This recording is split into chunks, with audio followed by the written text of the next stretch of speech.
My ex laughed that I cried too much during our breakup. This morning, his mom called me in tears, begging me not to post the screenshots. I didn't respond. I just hit upload. He used to laugh when I cried. The day he left me for my younger sister, I sobbed on the kitchen floor, and he smirked like I was performing for him, said I was being dramatic, said, "You cry too much." This morning, his mom called me in tears, not because he was hurt, not because he was in trouble, but because she knew I was about to ruin him. I didn't answer her call. I just pressed download. 6 years. That's how long I played the role, paid the rent, covered his car insurance, his therapy. He never showed up for his protein powder, his investments. 2 years of me working overtime while he searched for motivation. All while he reminded me how lucky I was to have him. Even after he started accusing me of cheating with guys I barely talked to. Imaginary friends, he called them. And every time he got jealous, I got bruises. I still have the photos. I took them quietly after he'd leave the room, slamming the door behind him. Convinced I was the reason his life felt small. Sometimes it was my wrist. Once it was the back of my thigh because I hadn't answered a call fast enough. I took pictures. Told myself I'd never need them. Told myself it wasn't as bad as it looked. Then he left for Leah, my own sister. I found out because she tagged him in a photo of their feet by a fireplace. That stupid caption, warm toes, warmer hearts. I zoomed in on the shoes. They were his, the ones I bought him for his birthday. She was wearing the robe I gave her last Christmas. At first, I was too shocked to feel anything. Then the flood came. But when I tried to talk to my parents, they didn't ask how I was doing. They said I needed to let the new couple live their lives in peace. My mom actually said Leah was better for him because she was thinner. My dad said I needed to stop clinging, that maybe this would be a fresh start for everyone. Everyone but me. Apparently, they didn't mention the money I gave him. The $12,700 I'd Venmo transferred, covered in credit card debt. No one asked why he didn't have a job, or how often I cried alone in our apartment while he played video games, accusing me of flirting with the guy from the pizza place. But his mom called me today. He saw what I posted on my story, a screenshot folder titled "For Court." It was enough. She begged me not to go through with it, that he was spiraling, losing everything. I listened to her voicemail twice. Then I opened the folder and I hit download. By noon, the screenshots were posted. I didn't write a caption, just a carousel of images, texts where he threatened me over nothing, photos of the bruises, bank transfers with his name, and the notes I'd added. For your meds. For your seminar. Rent again. I posted screenshots of the emails I sent him trying to cancel his gym subscription when he was 2 months behind. I even posted a voice memo he forgot he sent me, slurring through some jealous rant about my work husband. The silence after that was loud. I didn't get texts. I got reactions. Shocked faces. Flames. The kind of stunned, digital gasp people reserve for real-life drama. The shares were in the hundreds within an hour. And then the calls started. His mom, I ignored it. His sister messaged me privately, said she didn't know it had been that bad, asked if he really did all that. I disliked her message. She didn't follow up. Then came the family group chat. Yeah, the one I was kicked out of last fall. His grandma was furious. She called him a disgrace in all caps, said she'd seen enough and that he was lucky his grandfather was dead or he'd be digging a hole right now. His grandpa wasn't dead, by the way, just offline. 20 minutes later, he joined the group and told me to send it all to their lawyer. Said if I didn't sue, they would. That was the first time I smiled in weeks. But it wasn't just them. Leah messaged me twice. The first time she said we needed to talk. I didn't respond. The second time, she said she didn't know he hit me, that he told her I was emotionally unstable, that I made things up to guilt him into staying. She ended it with, I didn't know, I swear. I left her on red. That night, he finally tried to contact me through a fake number, some new account.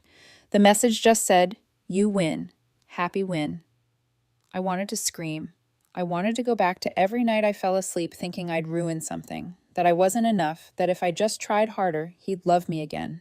I wanted to remind him I didn't win anything. I survived him. I didn't reply. Instead, I sent a copy of everything to a lawyer his grandfather had recommended, one who specialized in domestic violence and financial fraud in relationships. She called me back within the hour, told me I had a real case, that we could press charges, that with the evidence I had, he could see prison time, 8 years minimum. And then she said, "You want to do this?" Yeah. I looked at the screen, at the photos I once took just in case, at the files I once thought I'd delete someday when it all got better. "Yeah," I said, "let's do this. I'm not crying anymore." By the end of the week, the internet had done its job. He was dropped from the freelance project he'd been bragging about for months. 3 of his old friends publicly unfollowed him. Leah deleted their pictures together. His Instagram disappeared completely. I didn't feel sorry for him. My lawyer moved fast. Within 5 days, we had everything filed: domestic assault, emotional abuse, and a civil suit for the money I gave him. $12,742.88 to be exact. I had receipts, screenshots, bank logs, even timestamps from when he said he'd pay me back next month. He never did. He tried to call me through a mutual friend, said he wanted to make things right privately. The same guy who said I was too sensitive when I asked him not to scream at me in parking lots was now suddenly begging for mercy. I said, "No, let the courts decide." My parents didn't know yet. They'd gone radio silent ever since the posts, like they were hoping it would all blow over. I think part of them was embarrassed. Not about him, about me, for airing family matters. That's how they see things. Protect the image, even if it's rotting inside. When they did call, it wasn't to apologize. My mom said, "Don't you think this is a little much?" She wanted me to consider what this would do to Leah. Not to him, to Leah. My dad asked me to take the post down, said, "You've made your point." I told them I was taking him to court, that there was no going back. My mom hung up. The next day, Leah showed up at my apartment. No warning, just rang the bell like it was 2014, and she needed to borrow a dress. She looked awful. Puffy eyes, makeup smudged, hair in some broken bun that looked like she hadn't slept. She said she'd moved out. Said he yelled at her last night for liking someone's photo on Instagram. Said he pushed her into a door. She had a bruise on her shoulder. Said she finally believed me. I didn't let her in right away. I stood in the doorway and asked why she didn't believe me when I told her months ago, why she told our parents I was bitter and exaggerating. She didn't have a good answer, just cried, whispered sorry more times than I could count. I didn't forgive her, not then, but I didn't slam the door either. 2 weeks later, the court issued a summons. He didn't show up for the first hearing, claimed he was sick. His lawyer tried to argue for a delay, said the media coverage was unfair. My lawyer tore them apart. The judge gave us the go-ahead. The next hearing was different. He showed up, looked like hell, thin, shaking, like he'd aged 10 years in 3 weeks. He avoided looking at me the whole time. The judge read off the charges: 3 counts of assault, 1 of financial fraud. The courtroom was silent except for the sound of his pen clicking over and over. We left with a trial date. Outside, Leah waited for me. She said she'd testify if I needed her to. I didn't say yes, I didn't say no, but I didn't walk away either. The trial started on a Tuesday morning in mid-October, the kind of cold, gray day where nothing feels real. I wore all black, not for him, but for me. I wanted to feel like steel. He walked in alone. No friends, no family, just his attorney, a guy who looked like he'd rather be anywhere else. My lawyer leaned over and said quietly, "They're going to try to settle. Don't say yes." He looked at me once during the opening statements. Just once. His eyes didn't hold anger, just fear. Not fear of me, but of the consequences he never imagined would catch up. Leah testified first. She told the court what she'd seen, how he'd yelled at me, how he'd once told her to block me on all platforms because I was toxic. She admitted he'd gotten physical with her too. The bruise on her shoulder hadn't faded completely yet. The room got quiet when she said, "I didn't believe my sister until I became her." She cried. I didn't. I just watched. Then came the evidence. Photos of the bruises, screenshots of him telling me I was lucky he hadn't done worse, bank statements showing thousands transferred to him over the course of 2 years. Every "I'll pay you back" message was timestamped and matched to payments I'd made. Then they played the voice memo, the one he sent at 2:00 a.m. on a random Thursday, where he ranted for 3 full minutes about me smiling at someone in line at the grocery store. You could hear the shake in his voice, the edge, the unraveling. That was the moment the jury looked at me differently, not like a woman scorned, but like a woman hunted. His lawyer made a weak attempt to paint it all as miscommunication, that we had a volatile but consensual relationship, that I gave him the money willingly, that Leah was emotionally unstable. It didn't land. Not after all the proof. The verdict came 2 weeks later. Guilty on all counts. 8 years in prison. Restitution for the money plus court fees. When the judge read the sentence, he didn't even flinch, just lowered his head like he knew this was always coming. Afterward, people came up to me. Not friends, not allies, just people, strangers who'd followed the case online. A woman from the back row handed me a folded napkin with her number on it, said she had a story like mine, said thank you.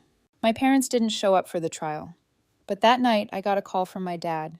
He said, "Your sister told us everything. We didn't know." I didn't say anything. Then he said, "You were right to do it. You were..." And then came the part no one expected. The part where they turned kind, almost warm, because now that Leah and I were talking again, now that the golden child had been hurt too, I was worth being nice to again. Funny how fast love can be repackaged when guilt comes home. I didn't forgive them. Not right away, but I didn't hang up either.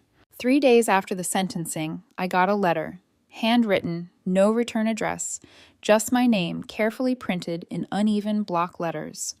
I opened it thinking it would be from him, some pathetic apology or twisted version of closure, but it wasn't. It was from his ex, the one before me. I didn't even know her name until then. Her letter was 5 pages long. She'd seen the trial online. She said, "Everything that happened to me, he did to her too. Same paranoia, same bruises, same financial drain." She even mentioned the same accusations: imaginary friends, jealousy over strangers, gaslighting, until she started to believe maybe she was the problem. But she never pressed charges. She ran. The last line hit me the hardest. I thought if I stayed longer, maybe he'd change. But watching you hold him accountable gave me something I never had: peace. I kept that letter not to feel proud, just to remember that this wasn't just about me. A week later, something else happened, something I never saw coming. Leah got pregnant. She didn't tell me right away. I found out through our mom, who suddenly decided we were all family again. She brought it up like it was good news, like we should be throwing a party. But Leah wasn't celebrating. She looked wrecked when I saw her. She sat on my couch and held her stomach like it was foreign. Said she didn't know if it was his or someone else's. Said he'd been cheating on her with another girl, some waitress from a bar near his gym.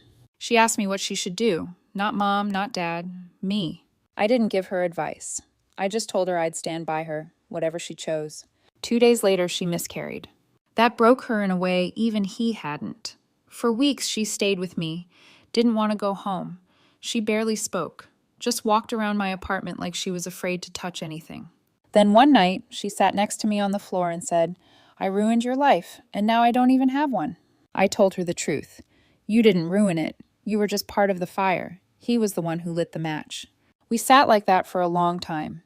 By December, my case had gone viral. Not in a huge headline kind of way, but enough to attract attention.